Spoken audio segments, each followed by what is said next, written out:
Meenakshi Academy of Higher Education and Research. Admission open. Apply online. பாகிஸ்தானுக்கு பதிலடி தொடர்ந்து India கொடுத்துக்கிட்டே இருக்குது. எப்படி பாக்குறீங்க? உண்மையிலே வரவேற்கு ஒவ்வொரு இந்தியனும் பாரத பிரதமருக்கு நன்றி சொல்லணும், மத்திய அமைச்சர்களுக்கு நன்றி சொல்லணும்.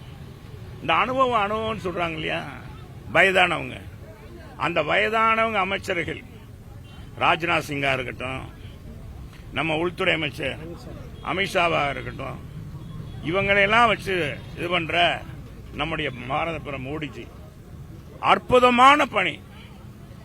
நேற்றைக்கு முன்தினம் நேற்றைய தினம் தூங்காம கண் விழித்து இந்த ராணுவ வீரர்களுடைய நடவடிக்கையை உன்னிப்பாக கவனிச்சிருக்காரு வீடியோ மூலமாக.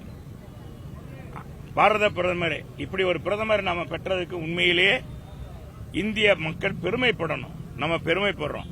இதை விட்டுட்டு இன்னைக்கு என்னமோ ராணுவ வீரர்களுக்கு, ஏன்னா ராணுவ வீரர்களுக்கு போர்லையா போய் இதுலயா போய் சண்டையா போட்டாங்க, இல்ல தொழில்நுட்ப வளர்ச்சி இந்த கருவியெல்லாம் வாங்கி கொடுத்தது மத்திய அரசு, வாங்கி கொடுத்தவர் பாரத பிரதமர், கேட்டவர் ராணுவ அமைச்சர் ராஜ்நாத் சிங், உள்துறை அமைச்சர்கள்.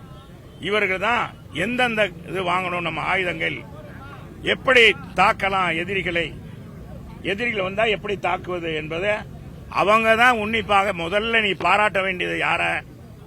பாராட்ட வேண்டியது பாரத பிரதமர்.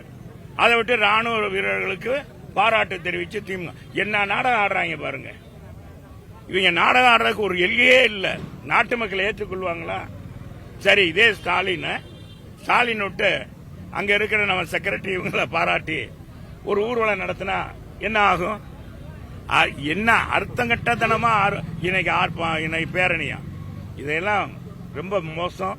மக்கள் இந்த நாடகத்தை இது மாதிரி ஸ்டாலின் நடத்துற நாடகம்லாம் நிறுத்திக் கொள்ளணும்னு கேட்டுக்கிறேன்.